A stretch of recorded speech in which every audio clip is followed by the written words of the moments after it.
thank you for joining us back. I hope you got a glimpse of some of our work around the world and some of our intrepid partners. They really are the ones who inspire us, even through this pandemic, to come to work, to make sure that we're doing our best to support their work with children and families born with a cleft lip and palate.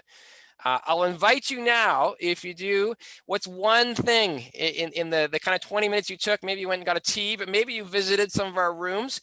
Is there something that stood out for you in the around the world in 20 minutes? I'd like you to type it into the chat. Just type it into the chat. What's one thing that stood out for you from either presentation so far or your visit to some of the things? Don't press enter yet. I'll let you take a second to think about that, but what's one thing that stood out for you? And if you're ready, we can all press enter at the same time. They'll just flow down the screen. All right, ready? 1, 2, 3. You can press enter if you have one thought or one something that's sticking with you from the presentation so far or your conversations. Lovely, I'm seeing them fly in. Very good. Great. Well, I promised that we would finish up in good time. So for our last segment, we're going to talk a little bit more about where we go from here. So a huge thank you to our partners from around the world who joined and shared just a tiny insight, a tiny a glimpse of what's going on in each of their contexts. And as we talked about in comprehensive cleft care, the team leaders that we work with, they represent surgeons, they represent social workers, they represent speech therapists and orthodontists. And it's been really lovely to see these teams come together to really provide the best care for children and families in each of their regions. One of the questions I've heard the most during this period is what is happening with TF's work in light of COVID? So right now, I'm just delighted to ask a couple questions of our program team that can hopefully provide a little bit of insight into what's going on. First of all, Courtney Mollenhauer, she's our program manager for Africa and Asia. Courtney, can you summarize just what are we hearing from our partners in terms of some of those key challenges of the COVID era? For sure. Hi, everyone. So I know COVID has undoubtedly been really challenging for everybody on this call, but there are some unique challenges for our partners that are trying to deliver cleft care. One of them is obviously the risk of transmission. So, even beyond the regular risk when these partners are working with patients and families, it often involves the mouth in terms of surgery and things like speech therapy. So the risk of transmission is quite high. Another major challenge is the lockdowns and restrictions that we've been seeing all around the world and just what that means in terms of the backlog. So families having to wait much longer than normal for things like cleft surgery or other cleft treatments. Right, because in many contexts, that's considered an elective surgery. Obviously, that doesn't feel very elective to a family that's just had a child and really wants their child to start getting treatment right away. How are our partners dealing with some of that backlog concern, Courtney? Yeah, so in some countries where we work, surgeries have been able to resume safely. And so often that requires things like personal protective equipment and other safety materials and equipment. In other places, we've been really relying on things like virtual support to make sure that patients are supported throughout this time. Thanks, Courtney. So these challenges also do lead to some creativity and some breakthroughs, some new ideas and innovation. Abdon Aguillon, who supports our partners in Latin America. Can you tell us a little bit about some of the strategies that our partners are trying to make sure that they're reaching out to these families who are feeling really isolated and scared with having their child's treatment potentially put on hold or changed?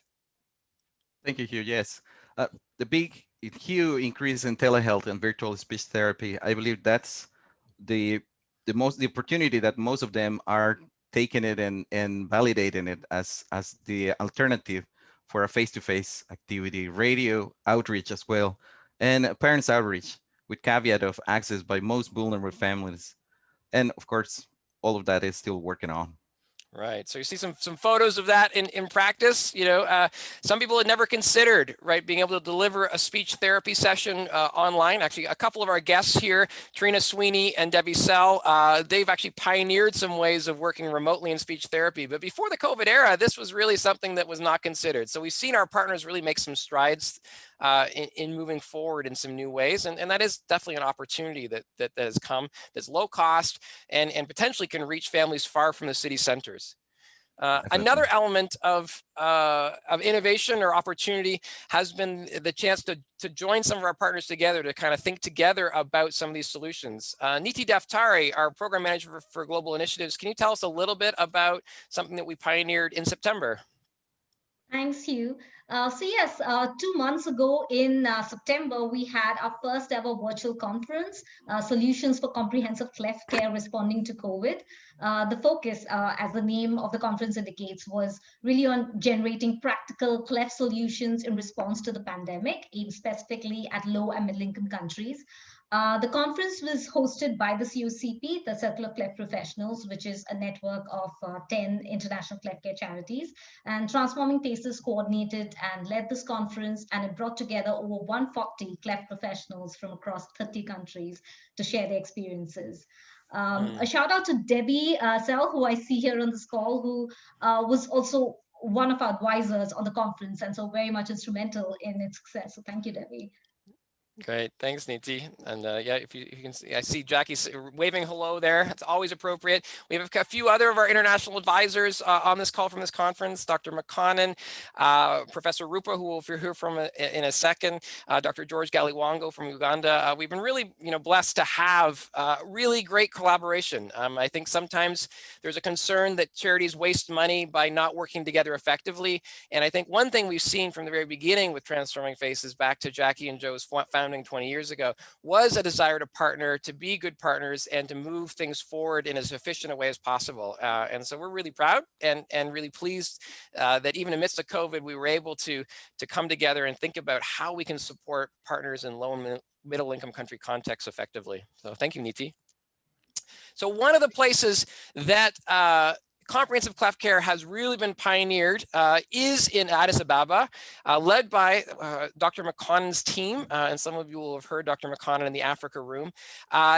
And if you'd like to get a picture of really what this looks like for families in a country like Ethiopia, where there's limited access to comprehensive care, 100 million people, and obviously we're following along with some of the political instability that's going on right now, and our heart really goes out to our partners from Ethiopia. Thank you, Dr. Tesfaye and Dr. McConnon, for joining us. But if you'd like to get a picture of that, we've put together a 5-minute video that gives just a glimpse of what their work is in the heart of Ethiopia. So I invite you to listen now. I'll just make sure that I'm sharing my screen with sound. That would be helpful. And we'll try this again.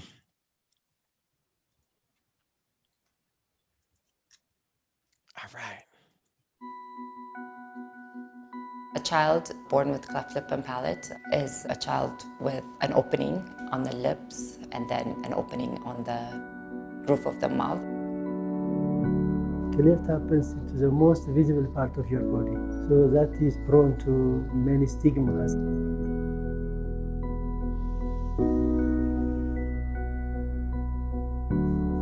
Ethiopia is a very complicated context for providing cleft care. Over 80% of the population lives in rural areas, very far distances from the capital city, Addis Ababa, where the Cleft Center is based. In Ethiopia, this is the only hospital that has comprehensive care team. A child born with cleft will not only have issues affecting their personal appearance, but also a wide range of other complications caused by the cleft. After she was born, my husband did not want visitors, so not many people came to see me. We tried to hide her away from those that did. I was upset all the time. I cried a lot. My husband even denied that she was his child. Before I came to the hospital, nobody told me how to feed my child. So I struggled those first 7 days. I tried to feed him with a spoon. I tried to breastfeed, but he refused and cried because he was hungry. I did not know what to do. Their speech is not clear. Because of that, they tend to be shy and won't engage in the school. People were laughing at us in school and in our area. Some say we were cursed by God. And because little children did not understand, they used to laugh at us. It was especially hard for my little sister and made things very difficult for her, to the point where she dreaded going to school. The only good thing is that this is a repairable condition. At Yekatit, altogether, we treat around 400 children a year. It's really exciting for us at Transforming Faces to build long-term partnerships with organizations like Yekatit 12 Hospital. They come together like family to really ensure these children get top-notch, comprehensive cleft care. Comprehensive care includes not only cleft lip and palate repair surgeries, but also working with a multidisciplinary team. Here at our center, we provide plastic surgery, orthodontics. We have ENT specialists, we have a social worker, we have a speech therapist, and we also have a pediatrician. This room is mainly meant for cleft surgery, so I think the majority of my time is spent here. This is my beloved sister. She's my only sister and I love her so much. And we love this room because it's where our lives were changed and we are very grateful for it. We really care about the patients, their families. We'll try to support them in any way that we can. The connection to the hospital still exists because my child needs speech therapy so that he does well in school. I have seen a big change in him since they started. The really exciting thing about cleft lip and palate is that there is a solution, we know what it is, and that if a family can be patient and take the steps to access comprehensive cleft care, that they really can go on to have a full, happy, healthy life. The Cleft team was helping me by calling me and comforting me. I also started getting counseling. The team inspired confidence in me to take her to church without any shame. We received very good treatment. For me, it's a pleasure to lead such a committed team. I always thought that I belong to this country and I feel I'm more needed, more important in Ethiopia than anywhere. One thing I love about her is that she is very wise, a brilliant student, and she wants to be a cleft doctor when she grows up.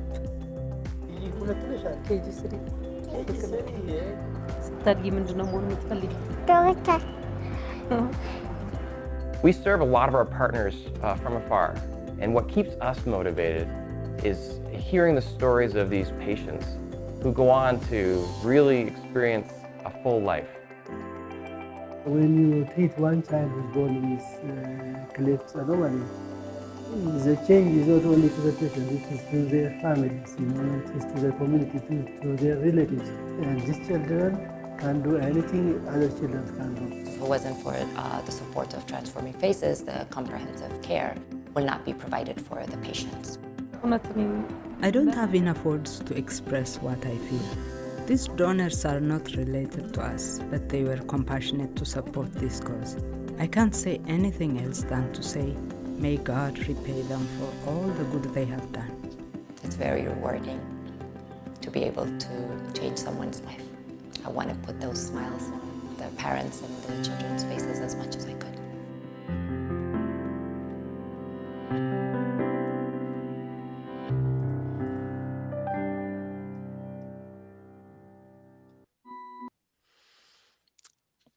Well, a huge congratulations and thank you to Dr. McConnon and the Comprehensive Cleft Care team at Yekatit 12 for allowing us to film and for their families that they support. We're so willing participants in our filming process. Before we end today, I'm delighted to welcome Professor Roopa Nagarajan.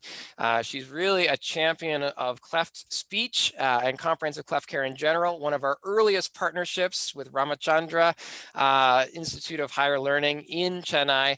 And she's currently the course chairperson and professor in the Department of Speech, Language, and Hearing Sciences at Srihar. Welcome, Professor Roopa. Hi, how are you? And congratulations to you for this fabulous celebration. Thank you. We've been working pretty closely together with the conference and everything else this year. I feel like I'm gonna, you're gonna know a whole new level in this pandemic.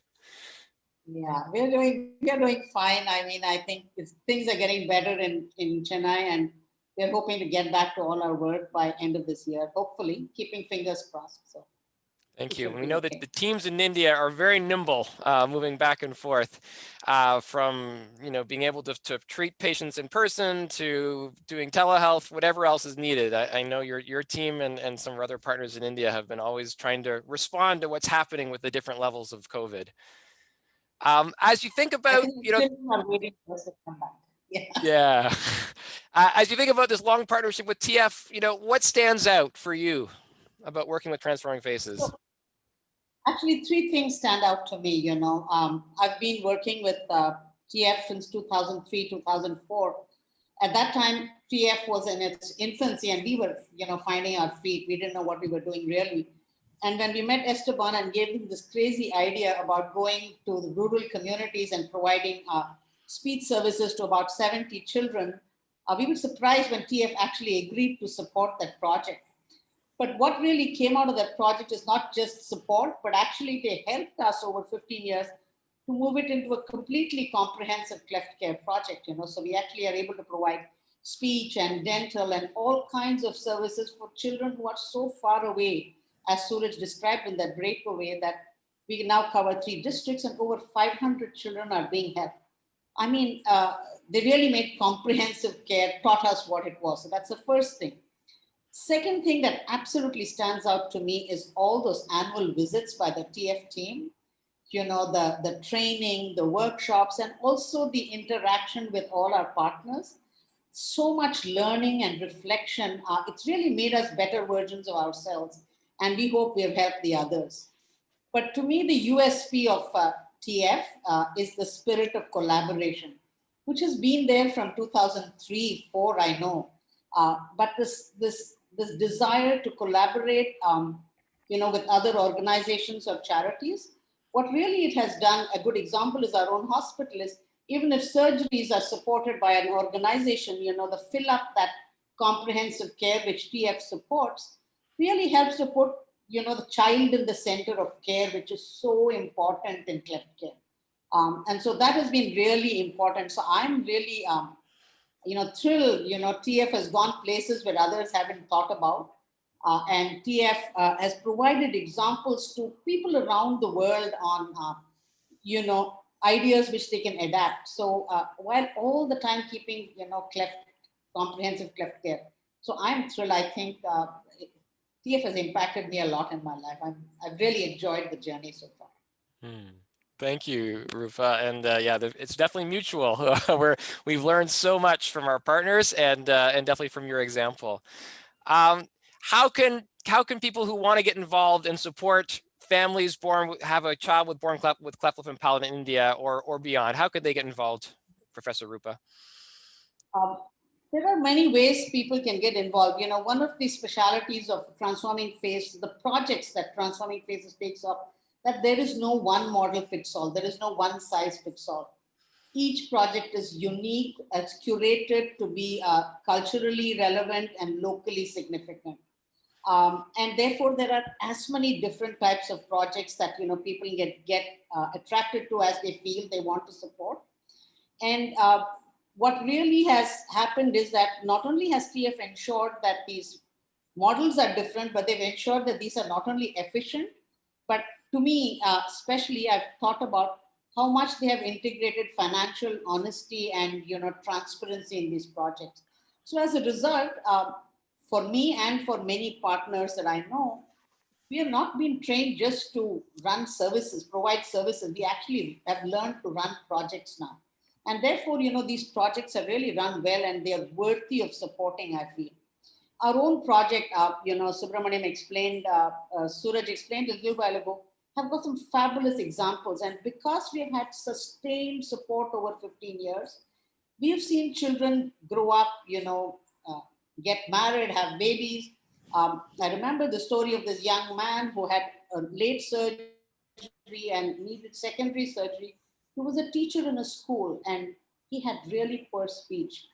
And after he had his surgery, he worked so hard on speech, I remember, and he went back to his school and became a really good teacher in this real rural community.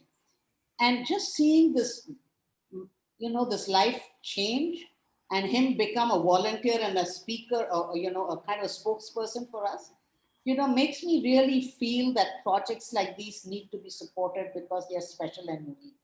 And you can support in many different ways. There is no shortage to the way you can support them. I would encourage anybody, who wants to be involved in projects that just don't change faces, transform faces. but transform lives, encourage to support and support these projects. I'm proud to be a part of this team. Thank you, Professor Roopa, and definitely we're proud of all of our partners and the leadership that they give in their regions as models for their whole country in many times, and so that is such an encouragement to us. You'll see on the screen there are some different. If you want to be able to imagine how your gift could make a difference, you know, anywhere from orthodontic dental treatments that can be the difference between a kid feeling included or excluded at school, all the way up to a full treatment. You know, last year our average was $362. So you can get a sense in everywhere around the world how your money can go to good use. And as Roopa mentioned, you know, we work with our partners to ensure the highest levels of financial and programmatic transparency and impact. So thank you very much, Professor Roopa. So that brings us to the end of our formal plenary. Rachel, tell us what's happening next. We understand that many of you may have other commitments, like getting back to work. It's the middle of our workday in Canada and Toronto at any rate. But you are most welcome to extend your celebrations with us, and we do invite you to join us. Test your mettle in the games room. Courtney, our program manager, will be running a really fun game there with some prizes lined up. If you're a supporter of Peter Cox, you are also welcome to join Peter in meet and greet room F, or you can continue the conversation in the coffee room as well. We hope that you will stick around. Thank you all so much for joining us. Thank you. Jackie, any final words before we dismiss people to the different rooms? Well, I just want to say thank you, everybody. And I see there is still a lot of people here. So, and I've just been really enjoying reading the chat, just enjoying the stories, the videos, and just seeing people's lovely comments, and just people that I've known for so many years, including somebody who remembers all this from about 98 when I was thinking about it all. So that's very nice too. But thank you so much, everybody, for coming. I know we've all had a lot of Zoom and stuff, and I just want to pay tribute to the team, because putting this stuff on is really difficult, and you know, making sure the videos work and the continuity. And I just want to ask everybody to give them a very big round of applause using your reaction thing, or you can just clap if you like, because they have worked incredibly hard. So you can just clap, or you can. But thank you all for coming. Thank you. Thank you. And thank you to all our partners. Thank you to the board members, our medical advisors, our engagement committee volunteers. We're delighted. And thank you for being so interested and being supporters of our work. We're delighted to be able to celebrate with you. And we're really encouraged to move on, to move beyond this pandemic and even through the pandemic to ensure that kids get the care that they deserve. Thank you, everybody.